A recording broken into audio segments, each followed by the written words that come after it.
কারো যদি রাগ চলে আসে রমজান মাসে, রাগ করাটা নিশ্চয়ই পবিত্রতা হানি করে থাকে, আমরা সেক্ষেত্রে রাগটাকে কিভাবে দমন করতে পারি, শরিয়ার নির্দেশনাকে এই বিষয়ে যদি একটু তুলে ধরতেন। খুবই চমৎকার বলছেন। আসলে সবর, মুসলিম শরীফের একটা হাদিস আছে, সবরু লা ইয়াতি ইল্লাল খায়র। কেউ যদি ধৈর্য ধারণ করে তাহলে ধৈর্যের বিনিময়ে কল্যাণই আসে।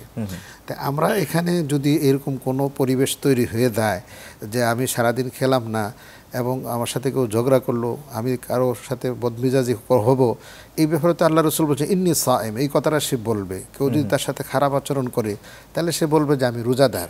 সুতরাং রোজাদার এই ঘোষণাটা সে মুখে শুধু দিবে না, অন্তর দিয়েও সে করবে যে আসলে আমি যে রোজা রেখেছি, আমার এই কেউ যদি আমাকে গালিও দেয়, কেউ যদি আমাকে কষ্ট দেয়, কেউ যদি আমার সম্পদ নিয়েও নেয়, আমি এই ক্ষেত্রে সতর্ক থাকবো অবশ্যই।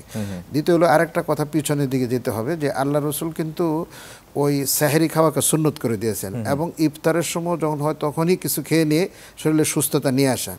আপনি যারা বলছেন না খেলেই যে মানুষ খিটখিটে মিজাজ হয়ে যাবে, আল্লাহ রসুল তো এটা বন্ধ করে দেওয়ার জন্য পরিবেশ করে দিয়েছেন যে সেহরি একবার শেষ টাইমে খাবে এবং খাওয়ার ক্ষেত্রে এরকম জিনিস খাওয়া যেন তার সারাদিন শরীরের মধ্যে কি থাকে, একটা সতেজ ভাব থাকে।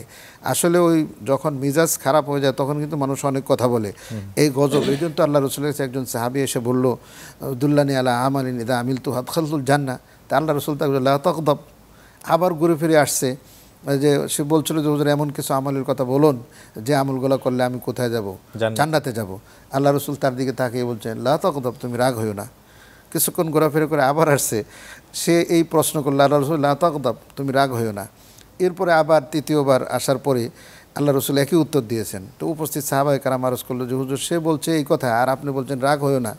আল্লাহ রসুল বলছে ওই ব্যক্তির সব আমল ঠিক আছে, কিন্তু রাগ হয়ে সে সব ধ্বংস করে ফেলছে। রাগ হচ্ছে এমন জিনিস যে সারাদিন লাকড়ি সংগ্রহ করলেন কিছু জিনিস আর সন্ধ্যা এটা জ্বালিয়ে দেওয়া হলো, এটা যেমন কোনো কাজে আসে না, ঠিক সব ইবাদত বন্দেগী আসলে ঠিক মতো করার পরেও যদি সে রাগ কন্ট্রোল না করতে পারে তাহলে সেই ক্ষেত্রে দেখা যাবে যে সে আসলে বিশাল ক্ষতিগ্রস্ত হয়ে যাবে, তার আমলগুলো আল্লাহর কাছে গ্রহণযোগ্য হবে না।